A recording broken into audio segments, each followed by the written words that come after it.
Specially বলি যে কয়েকটা অমাবস্যা আছে যেগুলো খুব নাম করা, বারবার করে বলেছি। তার মধ্যে বকুল অমাবস্যা অন্যতম, যেখানে মনের কিছু এক্সপেকটেশান বা যে জিনিসগুলো হয়তো হয়ে উঠছে না লাইফে, সেই জিনিসগুলো থেকে বেরোনোর জন্য এর আগেও আমি দেখেছি, এখনও দেখছি এবং হয়তো আগামী দিনেও দেখব, মানুষের একটা ঢল থাকে যেখানে মানুষের বিশ্বাস, এবং বিশ্বাসটা একদম গাঢ় বিশ্বাস যে আমার এখান থেকে উপকার হয়েছে এবং আমি উপকার পাবো। স্পেশালি আমার বলার ক্ষমতা ততক্ষণ থাকবে না যতক্ষণ না পর্যন্ত আপনাদের ভিউ আমি পাবো, বা আপনাদের কাছ থেকে যে রিপ্লাই, যেটা না দাদা এটা করে আমার ভালো কিছু হয়েছে, বা দাদা করে কি লাভ হলো। তো করে কি লাভ হলো এটা জেনারেলি এখন অবধি শুনতে হয়নি। এটা একটা পজিটিভ জায়গা, দেবাশিসদার উত্তরের জায়গা থেকে এটা দিলাম। আর বাকি রইল যে দেখুন, গ্রহদোষ প্রতিটা মানুষের জন্মছকে কম বেশি থাকে এবং সবকটা যে খুব বেশি মারাত্মক হতে পারে তা নয়। আমি স্পেশালি কয়েকটা গ্রহদোষকে নিয়ে সবসময় আলোচনা করে থাকি।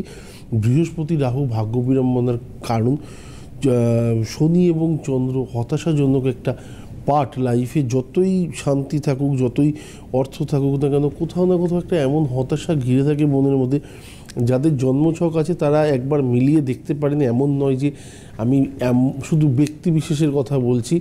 যাদের যাদের জন্মছকে আছে, অনেকে ঘরের নিরিখে বিচার করে বলেন, কিন্তু আমার মনে হয় যে যেখানেই থাকুক না কেন, অথবা শনির ঘরে চন্দ্রের অবস্থান হোক না কেন, চন্দ্রের ঘরে শনির অবস্থান হোক না কেন, দেখবেন যে কোথাও না কোথাও আপনার মাথার মধ্যে একটা এমন জিনিস কাজ করবে যেটাকে আমরা স্যাটিসফ্যাকশন বলি, সেটা অসম্পূর্ণ, এবং মনে হবে যে একাকিত্বটা যেন অনেক বেশি পরিমাণে আমার মধ্যে কাজ করছে, এবং যে জিনিসটা হয়তো হওয়া উচিত ছিল না। তো আমার বিশ্বাস তাদের ক্ষেত্রে, তারা যদি কোনো কারণে এই অমাবস্যাগুলোকে পালন করেন, এবং দীর্ঘদিন কিছু মানুষ থাকেন যে বিভিন্ন যন্ত্রণার সাথে কাটাচ্ছেন, সে মানে দেহ রোগ হোক অথবা মনের যে কোনো কষ্ট, সেই জায়গা থেকেও যদি বেরোতে চান, আমার মনে হয় এই জিনিসগুলোকে মানুষ দেখুন।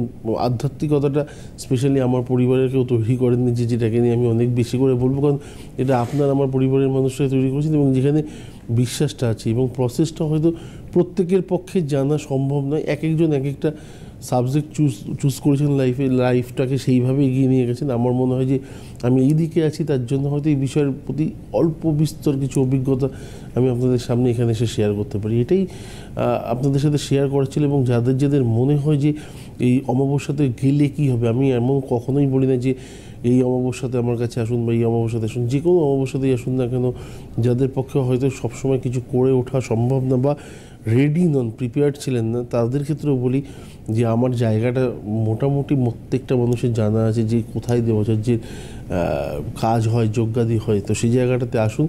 আমি এইটুকুনি গ্যারান্টি দিয়ে বলতে পারি যে পূর্ণাহুতি যেটা বলা হয়, সেটা আমার লোকজন আপনাকে সম্পূর্ণ করিয়ে দেবেন, এবং আপনার কাছে 1 টাকারও ডিমান্ড করবে না। আপনার যেটা, প্রত্যেকটা জিনিসের পিছনে একটা হয়তো দক্ষিণা হয় যেটা পুরোহিতকে দেওয়া উচিত, সেটা আপনার যেটা ইচ্ছা সেটা আপনি প্রদান করবেন, এবং এইটুকুনি সার্ভিস হয়তো আমি আপনাদের জন্য দিতে পারি।